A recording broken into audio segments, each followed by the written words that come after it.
Welcome to Early Research Stories, the podcast that brings you inspiring stories from diverse voices in the world of learning and instruction. Join us as we dive into the latest trends, research breakthroughs, and insights shaping the field today. Hosted by Chris Castro, Rachel Shanks, and Leonie Johan, this is your inside look at the heart of educational research. Hi, I'm Rachel Shanks. Today, we're very lucky to have Professor Robert Klassen from the University of Oxford, who does a lot of really interesting work in teacher education. And I'm sure he's going to tell us about his current funded work by the ESRC. But first of all, what we'd like to do is just to find out from people how they've ended up where they are now. So just if sort of going back through the years, if you could maybe just tell us about your early life and sort of where you started out from. Thanks, Rachel, and it's great to be here. I'm lucky to be part of this today. So I'm Canadian and have been in the UK now for about 14 years, but I grew up in Vancouver in British Columbia, in the west coast of Canada. I think like a lot of people in education, I took a slightly circuitous route to ending up in academia and at a university, but and maybe a little bit of its time. I took a little bit of time out after school before I actually entered university as a mature student. So I worked in some terrible jobs like meat processing plant and tour bus driver and so on. And then I went into university with the idea that I was going to be a classical musician. But a very kind trombone teacher said, Robert, not everybody makes it as a professional musician.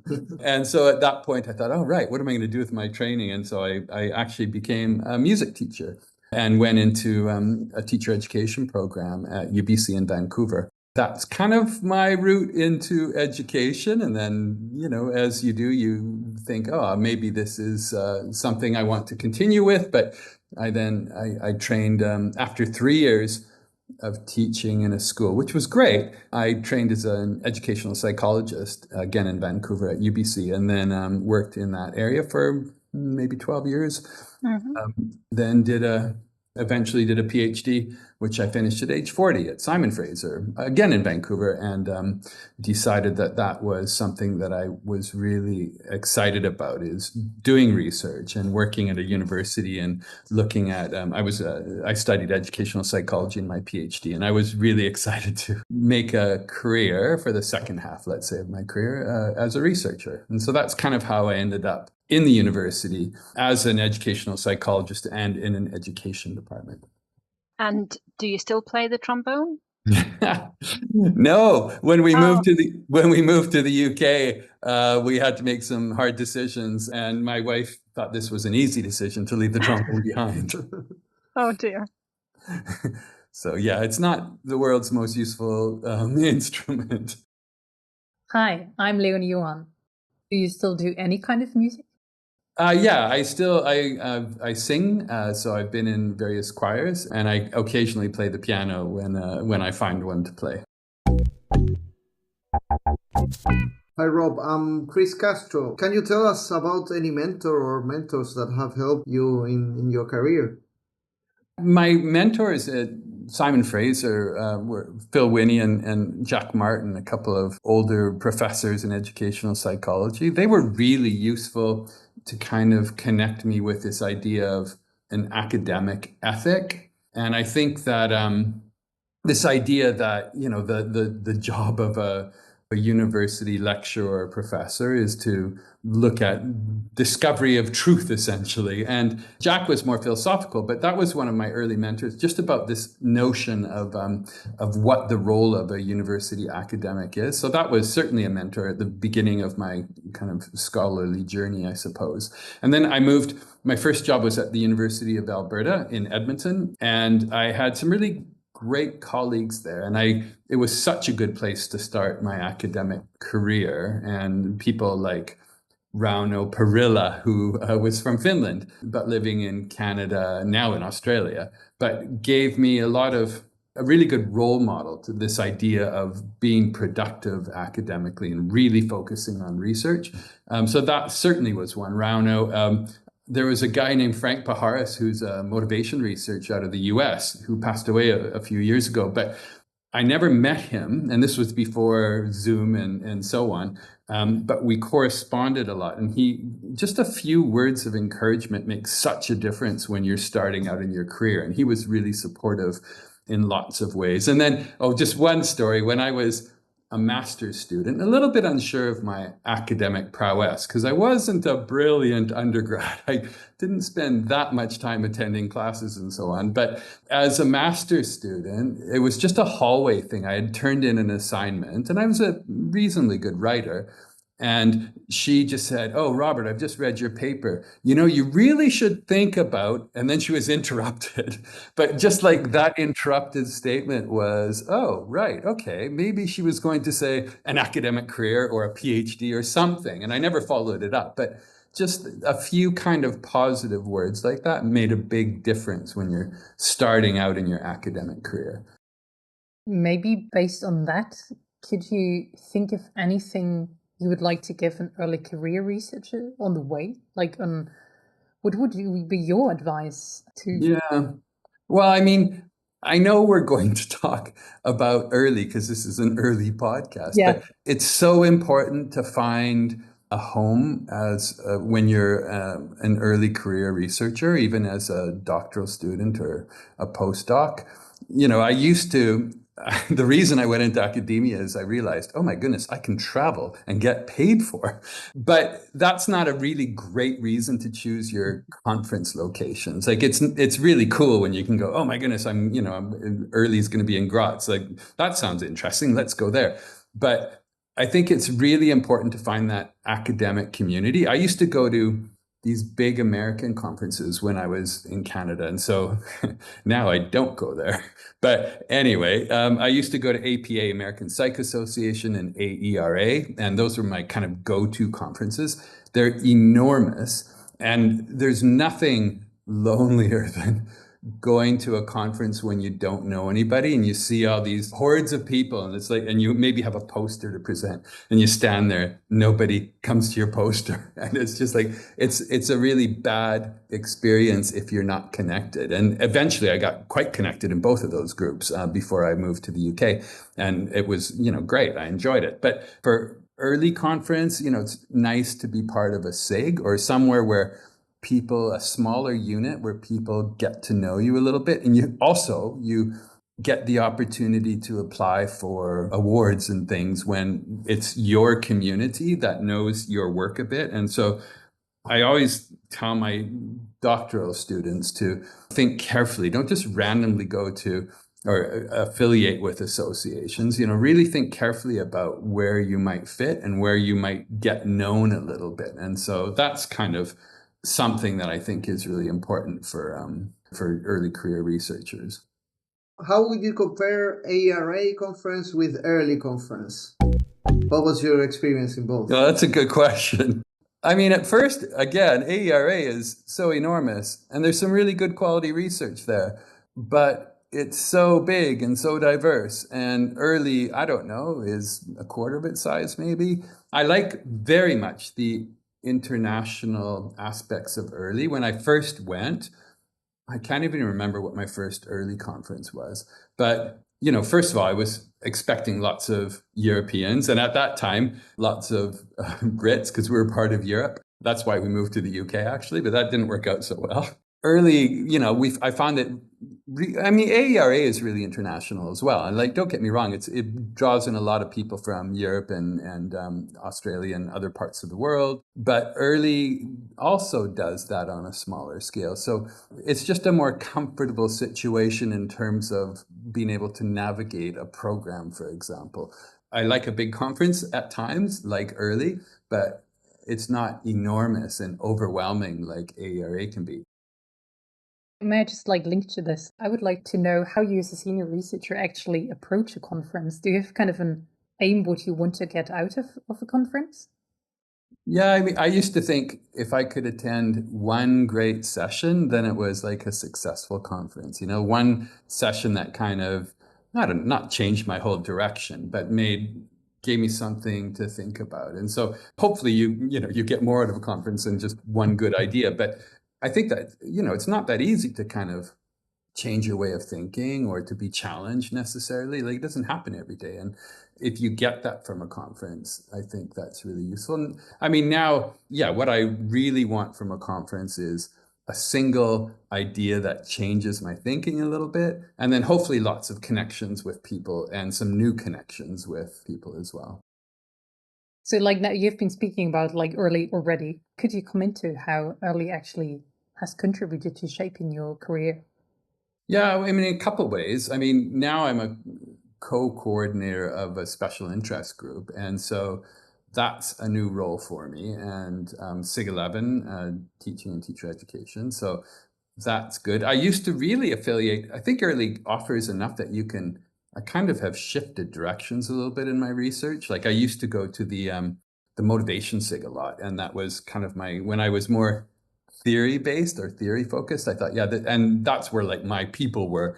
And now I've kind of shifted to trying to apply my research a bit more in the teaching and teacher education group.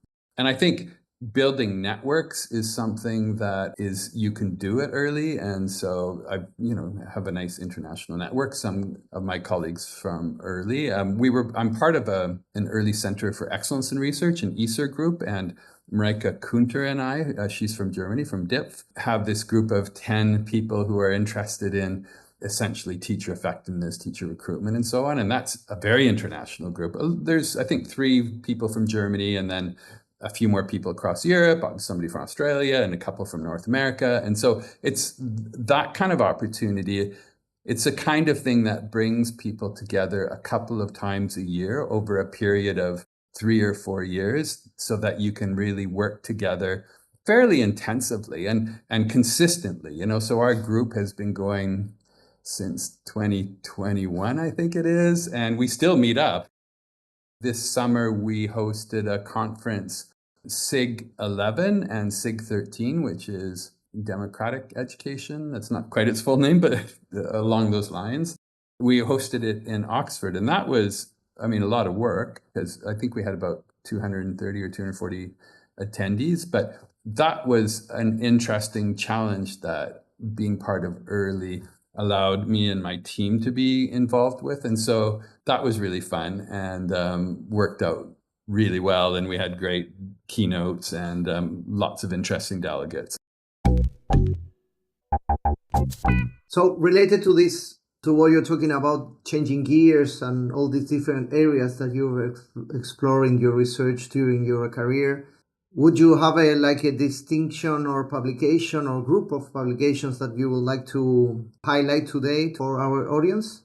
Well, almost always you think like, oh, the last publication I did is so good, and you kind of think, oh yeah, the latest one is the best one. Right now we're working on this ESRC project about transforming teacher recruitment and addressing the worldwide shortage of teachers, mostly focused on the UK, but we're working with some people in other parts. But anyway, so we just submitted for publication, so it's available in SciArchive. So it's pre-published, but it's called Digital Innovations in Teacher Recruitment Experimental Study.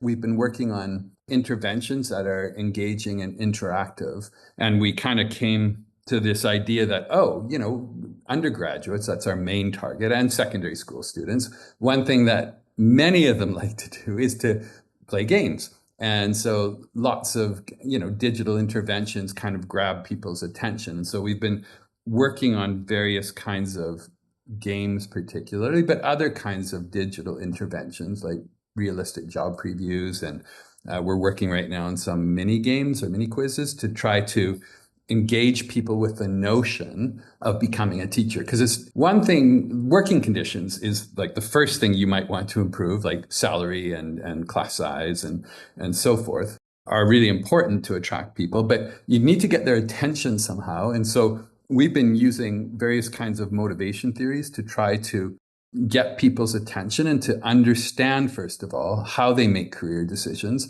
and then to intervene in the sense of drawing to their attention the pros and cons in a very realistic way of what a teaching career might be like. And so it's here where like my training in motivation research and research methods is really helpful, because it's a really solid foundation when you're trying to build interventions. Like when you think, oh, what are people's reasons for behavior? How do they make these decisions? And then that informs the kinds of interventions that we're building. And this project, we're working with software engineers and computer scientists and game designers. It's one of the most kind of fulfilling projects that I've had over my career, because we work with so many different disciplines. And so that's kind of a program of research that I'd like to talk about, to anybody that I meet, because I find it really exciting about how to solve a real world problem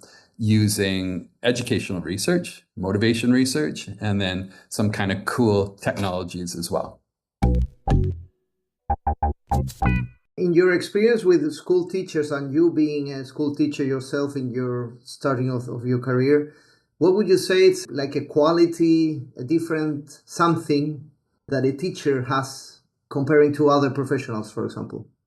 Yeah, I mean, clearly a sense of patience is important, but I think a sense of curiosity, and there's some really kind of trite term, lifelong learning and so forth. But I mean, I think a teacher has to really reflect a love of learning, and this notion that they find things in general, life in general, interesting, and that they have that sense of curiosity to find out more about something. What we're trying to look at is how different motivations work to attract different kinds of people. And so, you could think, we certainly know that high levels of interest are important to attract people. So if we're trying to look at secondary school students or undergrads, we're trying to affect or maybe change or just nudge their levels of interest, their self-efficacy or their confidence in even thinking about being a teacher. And then the notion of fit, this idea that,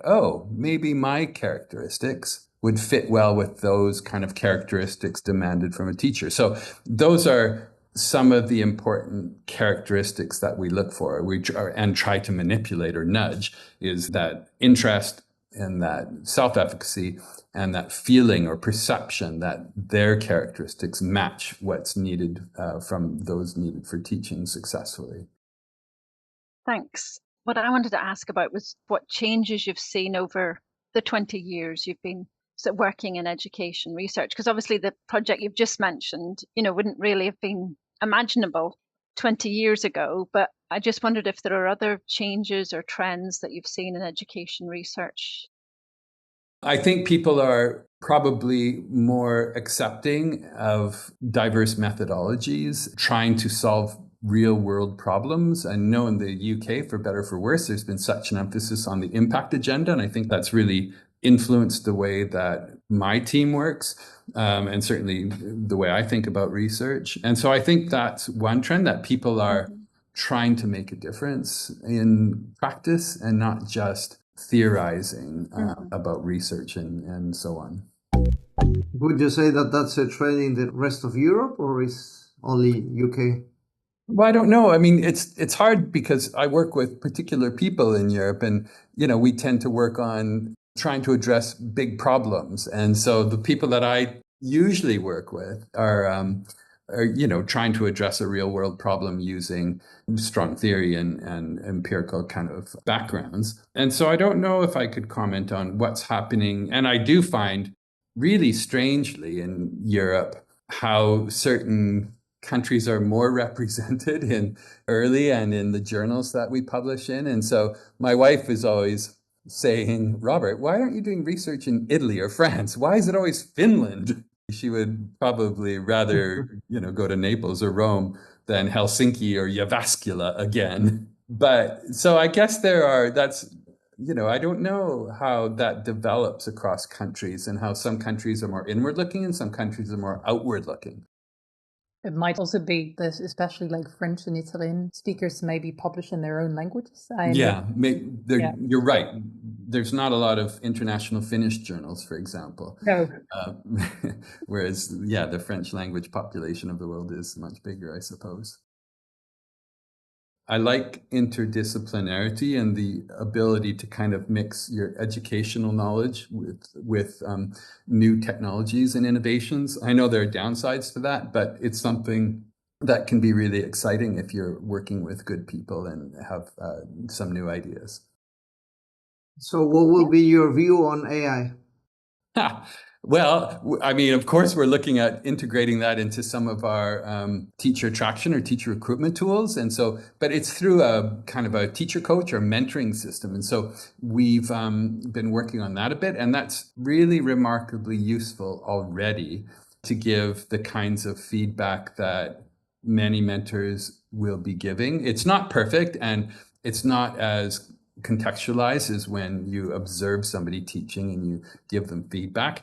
But in kind of a less contextualized situation, it can give some really useful advice. And it can be, we're hoping to integrate that into our recruitment tools so that people can have conversations with kind of an AI mentor or a teacher mentor to talk about the pros and cons of a career. So I think it will be increasingly important in our lives. And researchers who ignore it are doing that at their peril, because you need to keep up with at least being aware of the challenges and a lot of the concerns you might have about living in an AI-driven world. But there are a lot of opportunities that are really positive as well, especially in kind of this very resource scarce environment we find ourselves right now.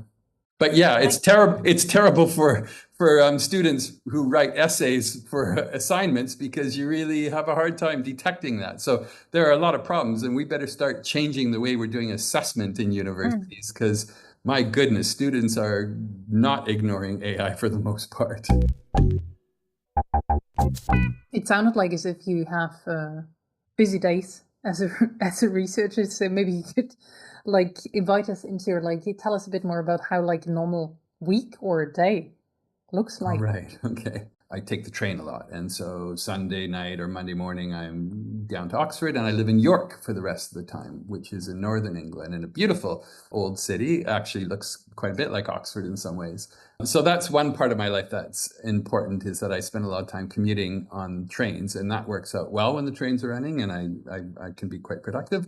But I guess my daily life is always, I feel like it's the only reason I've had whatever success in academia is because I wake up early very naturally, like at 5 o'clock or 5:30. It's like, it's not like my discipline or an act of the will. I get up early, and then I have a couple of hours to do work if I want to do work. And I usually do, because I enjoy the academic process and writing and so forth. And so I think that's kind of my routine, is to wake up very early, get a cup of coffee, and then hopefully get a couple of tasks done or do some writing before the rest of the world wakes up. And so I also have learned to kind of be quite self-forgiving about periods of low activity and periods of higher activity. And, you know, there are periods where it's like, oh, I'm just not getting anything done. This is such a waste of time.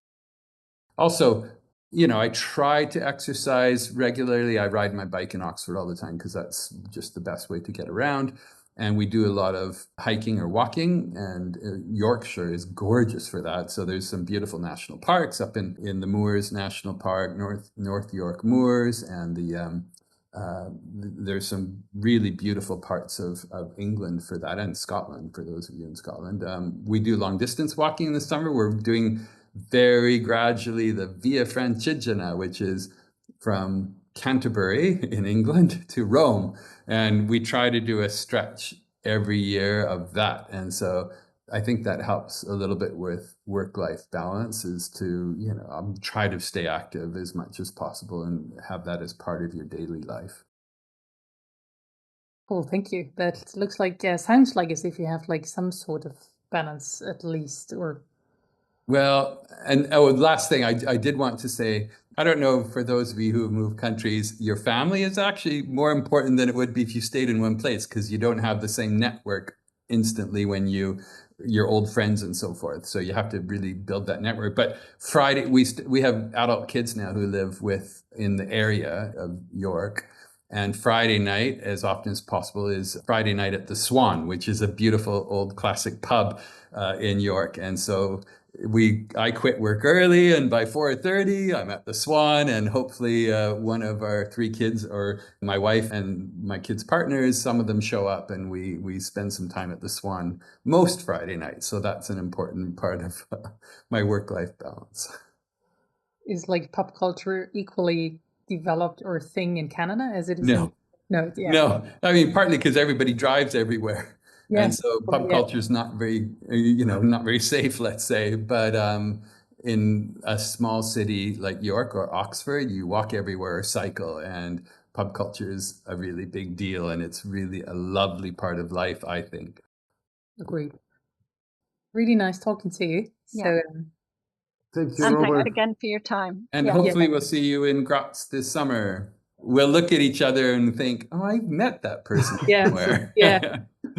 But where? Anyway, okay. Cheers. Bye. Cheerio. Bye. Bye-bye. Thank you. Listeners, make sure to subscribe, follow us on social media, and stay tuned for the exciting episodes we have coming your way. See you next time on the EARLI Research Stories podcast.